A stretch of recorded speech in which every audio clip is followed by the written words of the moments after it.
If you've ever wondered about how to engage influencers to help grow your business, you'll love this next conversation. Hi, I'm Peter Anthony, the host of the Buddies podcast. And today I spoke with Aaron Telford, who is the founder and managing director of Baxter Blue. They have blue light glasses, red light therapy, and a whole range of products in the well-being space. One of the main ways that Aaron built his business was by using influencers, and I was surprised by how this relationship actually works, as I think you will too. Let's hear the conversation with Aaron. So, Aaron, what was it that prompted you to start a wellness business? How would I describe it? Well, I suppose there's a couple of reasons, but one of them was problem. It was like problem solution focused, I suppose. But to take a step back from that, never had a background in wellness, never had a background in online marketing or anything like that. I was, at the time or prior to when we started the business, I was creative services director at Warner Brothers. And so I've always had I wouldn't say creative flair because I'm not a creative person, but I direct a lot of people in the creative side. So we did all the creative work for all of Warner Brothers, Australia, New Zealand. And so that was great. We had a team of people of how many people? Probably about 15 people in my team. And then late in whenever it was, 9 years ago, they shut down Warner Brothers in Australia. For you? Yeah. So they decided to give the distribution of Warner Brothers to another distribution house. And so, I had to make the majority of my team redundant, but then we stayed on the business to see the whole year out. And I actually then formed a business with who was then the MD of Warner Brothers and the MD of the CFO of Warner Brothers. And we bid for the distribution rights for the Warner Brothers video games. Oh, wow. Okay. Long story short, we won that. And then we started distributing that the following year, and we're in the business. And when we were doing that business, games was our core business, but we were looking at other things we could sort of manage, I suppose, and products we could distribute and so forth. And then at the time, I was spending a lot of time on computers then. I was doing a lot of research from a creative aspect and a product development because all my background was in product development as well. I've developed a lot of product we made in Warner Brothers over in China. And then it was probably 6 months into it. And one of the girls in our team came along one day and came back wearing these glasses, and I never wore glasses. And I said, "What are those glasses?" And she said, these things that stop your eyes from getting sore in front of screens. And I said, "I'm actually getting that. I've been spending so much time. I just thought it was just one of these things you just get. Everyone assumes that being on front of a screen, you just get sore eyes. It's just sore and dry and you rub blurry and and that's just part and parcel of it. And so I love to research products and did a lot of research, and then looked up into China, and then spent many months looking into it, and then went to my partners and said, look, and they knew we were doing it, and said, I think there's a big thing in this. And they said they decided they didn't want to go in that side of the business. And I said I did. I stayed on and consulted with them for many months after that, and then started business of Baxter Blue. And I went because blue light glasses back 8.5 years ago was not really a thing. No. But they weren't. That may have been one of the challenges, wouldn't it, in that starting a business when the product isn't well known. Like if you're starting a business, say, in golf clubs, you think everyone knows what a golf club is, right? Yeah, But exactly. if you sell a blue light, think, well, what's that? Yeah, exactly. Well, look, there was many challenges. So that was one of the challenges. The other challenge was, what's an online business? How do I run an online business? How do you start an online business? That's right. Had absolutely no experience at all. And then what about Facebook ads? How do you run Facebook ads? What is a Facebook? Yeah. How do you sell things online? Would you get a website and just sell it off the website and buy these glasses here? Or exactly. So we were kind of fortunate then that Shopify was maybe couple of years old, so you could sort of buy it. It wasn't as easy as it is now. It was a lot more difficult. We had to get a developer on board, but look, we had a really steep learning curve into that side of things, and it was pretty slow for the first 3 months, 4 months. We were just teaching ourselves, and we didn't know what building a funnel was. We didn't know how to market properly. We didn't know. It was just all we were learning every day about it. So it was. So did you source the product in China? Is that? We did. So I suppose I skipped that. We went and spent 2 or 3 trips to China, found the right suppliers, came got basically a partner up there who wouldn't say a partner, but they're called a sourcing partner, and they manage it and still do to this day as Oh, well. okay. So they're people that are on the ground. They fly from Hong Kong, we'll catch a train from Hong Kong across. We do QC checks and so forth,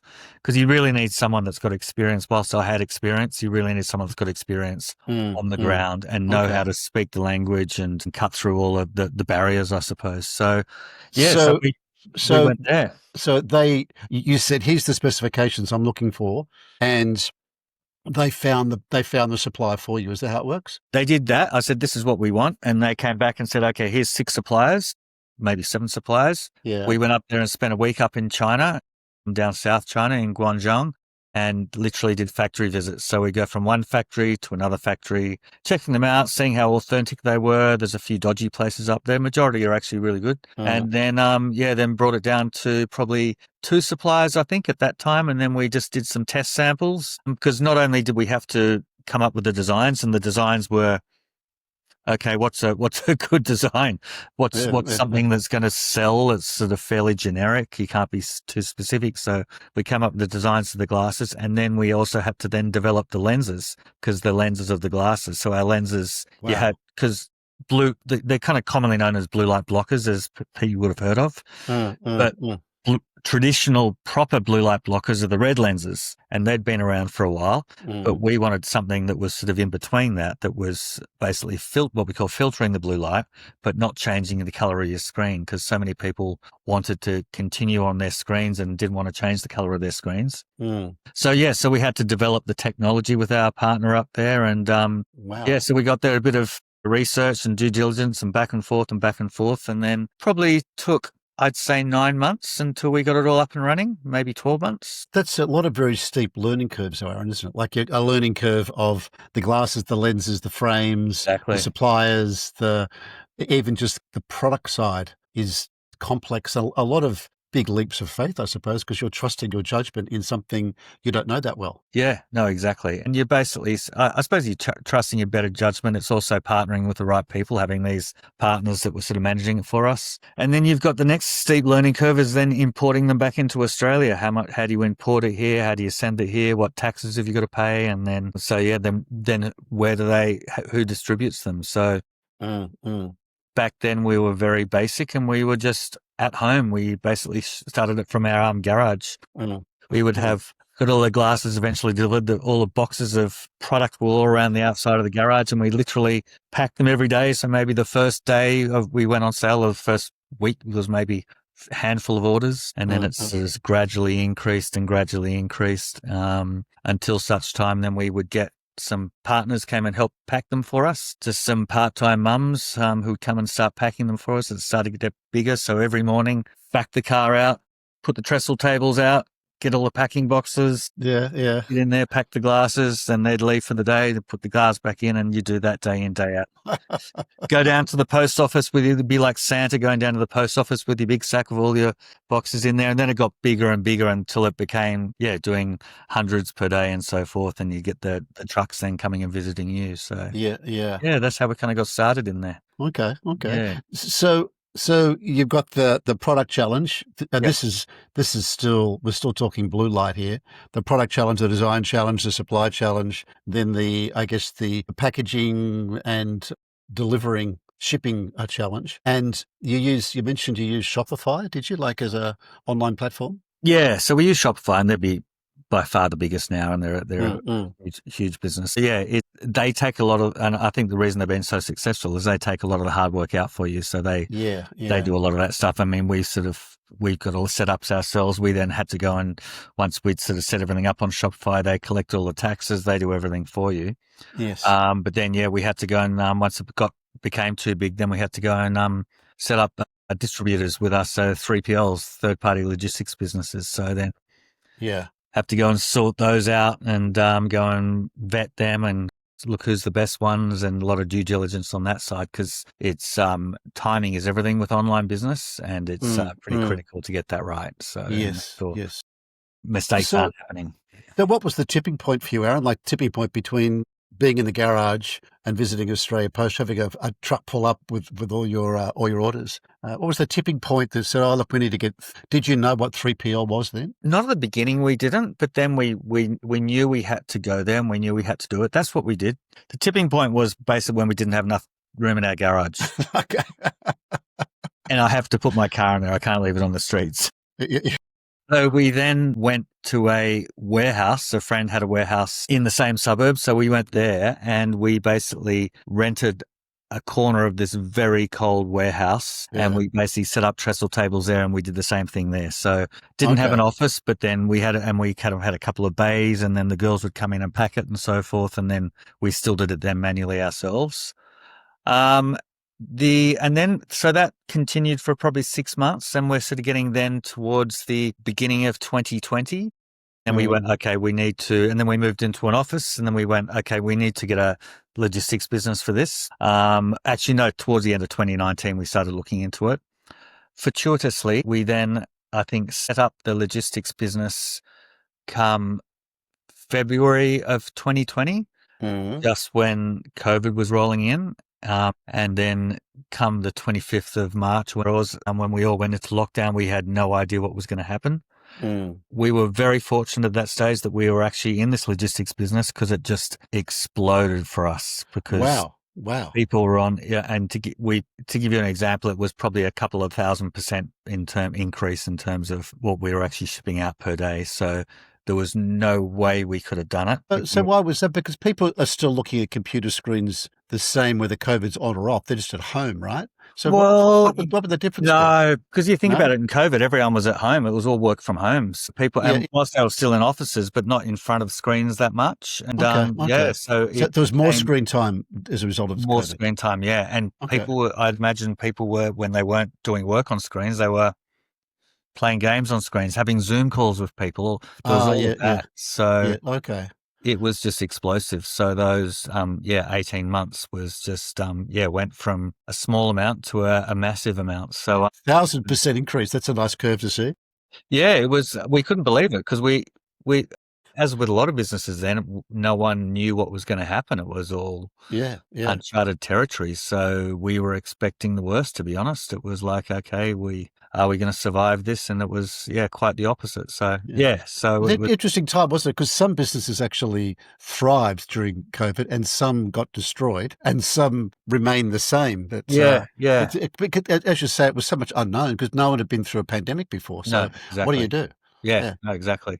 Look, I think online businesses were the ones that benefited, no matter what product you had. I think majority of the products actually went well. So, because everyone was being given these incentives in Australia as well. So the extra money and so forth. So people had a lot of cash and weren't going out and spending it on drinks at the pub or holidays or anything like that. So it was, The jotting on the spot. I know a good mate of mine was launching a home delivery French chef business. So if you want French meals cooked by chefs delivered to your home, I think they called it Delidor, a mate of mine, Jacques, and he was planning it before COVID, and it was like mildly successful, not very. Then COVID hit, and the business just boomed because people are at home thinking, "I'd love a delicious, like chef prepared, home delivered French meal," and they just boomed because it was all they just employed French chefs to cook these beautiful meals. Amazing.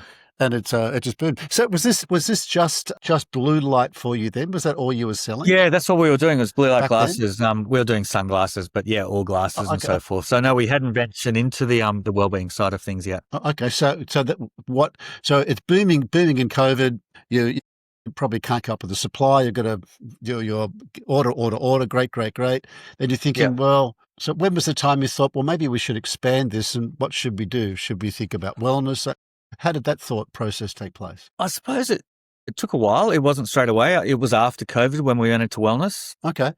So what were we in COVID? COVID was like, 18 months, something like that. Yeah. So it was after that. And then we went, okay, well, and look, along the way, we were learning as well. We were like, we when the business first started, it was like, oh yeah, we'll just do glasses. We had no plan to go into this area. And then a lot of our glasses, a lot of it was people wearing our glasses for sleep because they help you sleep better and so forth as well. And we went, okay, well, let's start looking into wellbeing and sleep products. So at that stage, we started looking into, which was kind of partly from also with the lockdown, but we started doing things like portable laptop stands to improve your posture and so forth, which I'm actually using one now. And to bring your laptops up to screen height, we came up with this product, which was called a digital de-stress roll-on, because a lot of people are getting stressed. So it was like putting this roll-on and onto your palms, and so you don't get stressed out as much. Sleep masks, we just came up with a raft of different products. Yeah. All kind of loosely based around digital well-being, we called it then as well, which was kind of managing yourself while you're in front of screens. And then, there was just a demand for it. People wanted these products, and we sort of just kept on expanding and kept on developing products from there. You mentioned early on, Aaron, you talked about digital advertising. At this stage, were you using much social media marketing? Were you advertising? How were you promoting Baxter Blue at that stage? Look, it was, the main areas were Google and Facebook. Okay. So Google for obviously people going on there and searching blue light glasses, and that was quite massive over the time as well.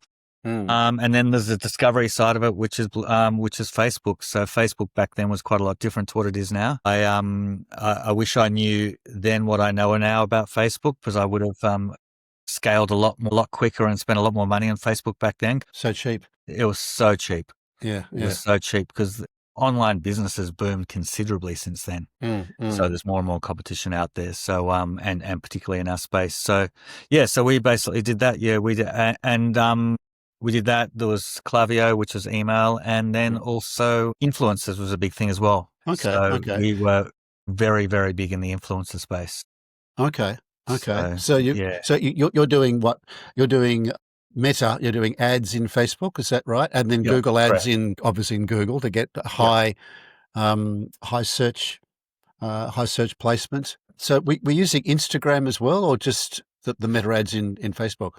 Yeah, when we say Meta, that's across both platforms. Okay, so using when both. Advertising, we generically call it Facebook, but it's Meta, and Meta's across all of those different platforms. Both, yes. So I'm imagining things like glasses and sunglasses, it would suit Instagram well. It did. Look, we were very fortunate that we had a lot of big people reach out to us and want to collab with us for that thing it was a very visual medium. So people would start wearing our glasses, and then people would go, Peter, you don't normally wear glasses. Why are you wearing glasses now? So there'd be a lot of people then DMing whoever they were following. And it became, it was a really strong pathway of marketing for us. So we did a number of collaborations with big people. Like there was a girl, Rachel Finch, that we did.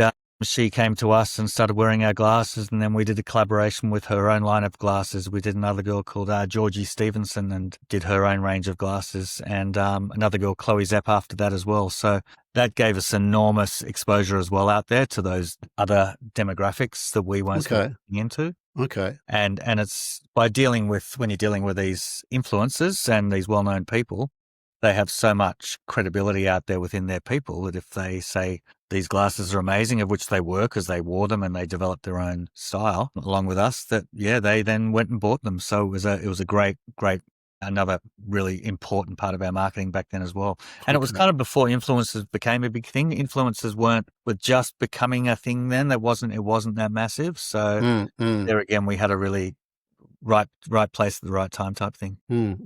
Seems like you had a lot of luck. You're talking about, we just happened upon this and stumbled across that.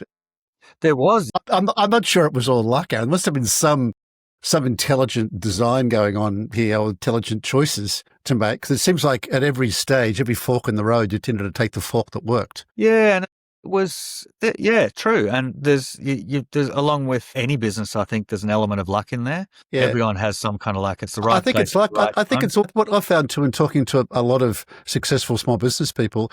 A lot of it is just like gut feel. There's got a gut feel about this product based on nothing but gut feel, right? Yeah. And it just works when you trust that. We trust that gut. Yes, my gut's telling me we go blue light. We go here. We go to China. We do this. We pick the supplier. We pick this influencer. And the gut, obviously, you have some detours and mistakes, but overwhelmingly, they're the right decisions, aren't they? Yeah, exactly. Yeah. Sometimes the gut's wrong, but hopefully most of the time the gut's good. So it's the right call. So what was the most important out of all those, like the meta ads, the Google pieces, and the influencers? What would you say made the biggest difference to your marketing efforts? I would say the influencers. Okay.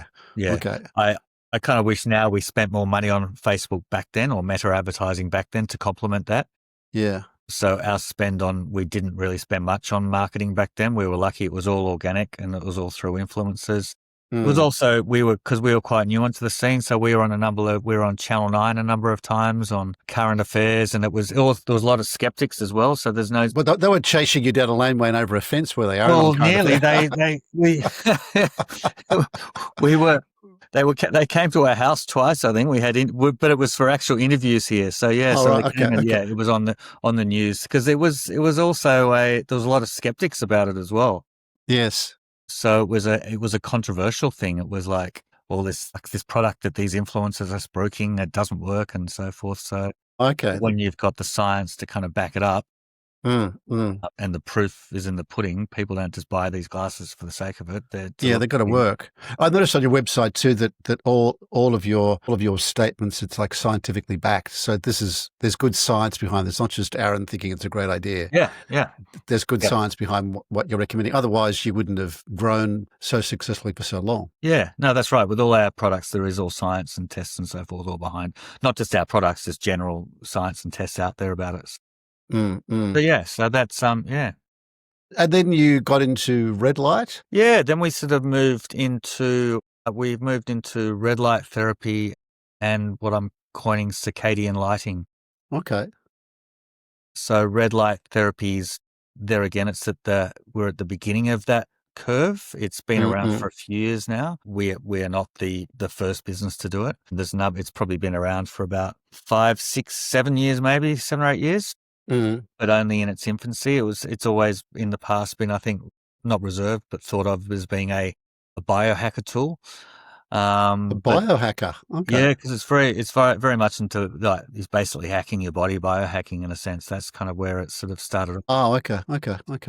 But now we're sort of, us along with a number of other people, are sort of bringing it into the mainstream, and it's an amazing technology for general health and well-being. I think a lot of people would have seen it out there. You see the red light face masks; they're very much an influencer thing out there, and we have those. But we first started with our red light panels, which are like the bigger deal in a sense of the red light therapy, and for many different things. There's when you talk about studies, there's over 8,500 peer-reviewed studies out there on red light therapies.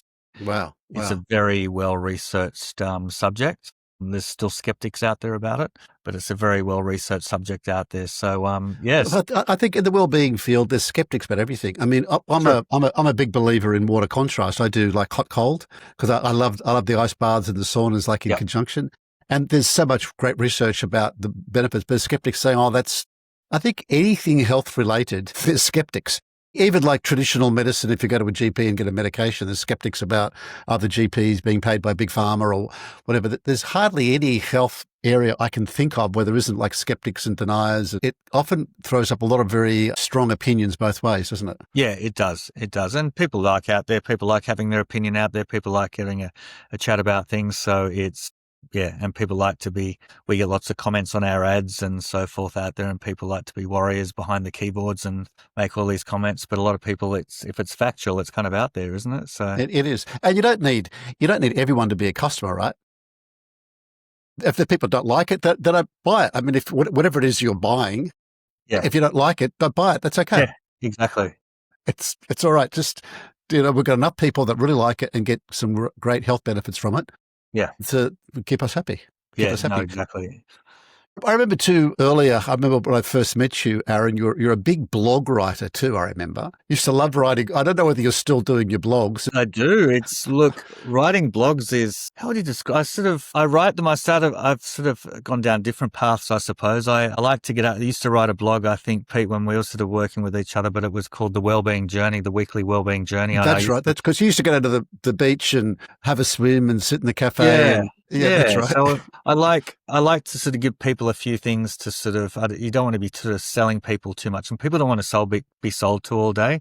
They want to Yeah. learn from you. They don't want to be sold to. So I think that's a key thing with a business, is not just sell, sell, sell. So writing blogs is really at the backbone of what we do. And it's just giving people some other things to learn, I suppose, apart from, learning about the products, but also learn why you need to see the light in the morning, why it's great to go and get grounded out there every day. There's so many different little health aspects that you can sort of, or things you can teach people. So right through foods, everything, so many different things. So it's something I really enjoy. So I guess if you've got people interested in, say, red light or blue light approaches, you're thinking, well, they probably want to know more about other ways of healthy living, like, as you say, and get outside in the daylight as early as possible and move as early as possible. Like, there's a whole range of pretty well accepted things that you'll do. A lot of them are free, like just getting outside doesn't really cost that much. Right? They're all free things. They're all free things. So it's there's a lot to talk about, I suppose. And I think so many people like digesting all this information out there. So it's people like to learn, and you give them something interesting, they'll keep on coming back, and they may convert to a customer. They may not be a customer, but they'll eventually become a customer, or still keep on coming back to your site to sort of read your blogs. Read the blogs. So what's the next step for Baxter Blue, Aaron? I mean, you've had some big leaps so far. Is there another leap in the future we can look forward to? Look, I don't know if there's another big leap. Another area we're going into is the circadian lighting, which I touched on. Okay. What's circadian lighting? What is that? So essentially, in your house and majority of your lights, your cars, anywhere you go, there's LED lighting. Now, LED lighting is what's on computers as well. And within that light is blue light. And blue light, as we know, is not good for you in the evenings. It's not good to get exposed during the day when you're on your screens. That's why we have blue light glasses, because it gives you digital or symptoms of digital eye strain. But in the evenings, it's really important not to be exposed to blue light once the sun goes down. Okay. Because on a very simple, let's call it circadian route, exposure, you want to be exposed to sunlight in the morning when you wake up. That's why it's great to go outside, get the natural sunlight, get the blue light early in the morning and the red lights and so forth early in the morning that come from the sun. And then once the sun goes down in the evening, you don't want to be exposed to the blue light, because essentially what's happening is, as soon as you're exposed to blue light in the evening from the lights, from your screens, from your mobile phone, it essentially tricks your mind into thinking it's daytime. Because blue light keeps you awake and alert during the day. It's in the sun. Like, blue light's the biggest component of blue light is in the sun. And that same blue light, whilst we call it artificial blue light, is in all of the lights in your house and your screens and so forth. Okay. So as soon as you're exposed to that at nighttime, it tricks your mind into thinking it's daytime. And therefore you have trouble getting to sleep. Because you kind of think about back in the old caveman days, they didn't have any lights. They didn't have any, it was just all basically lights went down at nighttime. They were asleep around or sitting around their fires, sitting around their campfire as well. Yeah. Yep. So we don't have those we do have the campfires, but no one's sitting in front of them every night. So what circadian lighting is blue light free lighting. So it's, you can get amber lighting or red lighting. We've, just released a few months ago, a bed light and a night light.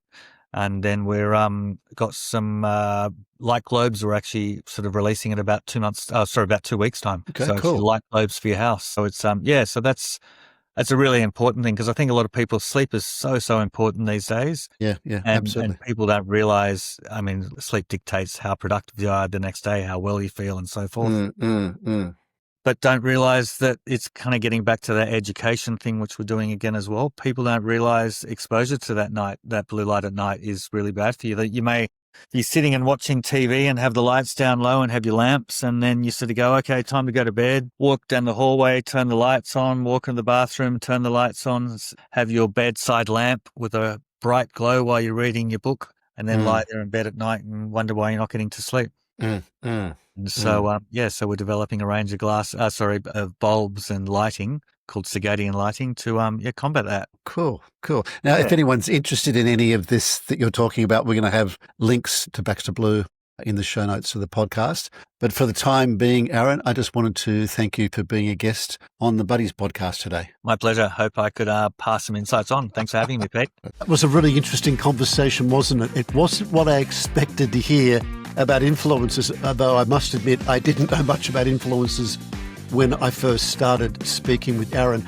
I particularly liked the way that Aaron was talking about making sure the influencers align with your brand, which makes a lot of sense, doesn't it? Because you think, I'm seeing this influencer, can I imagine them using this particular brand or not? I think that's a really important part, the way the influencers are engaged with your brand too. And often they'll reach out to you rather than you reaching out to them, and even finding them in your DMs and finding those influencers in your comments.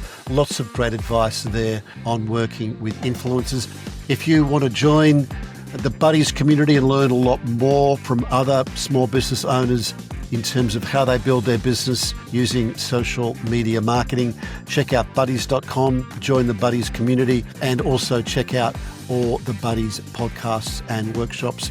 Until next time, folks, this is Peter Anthony from the Buddies podcast saying bye for now.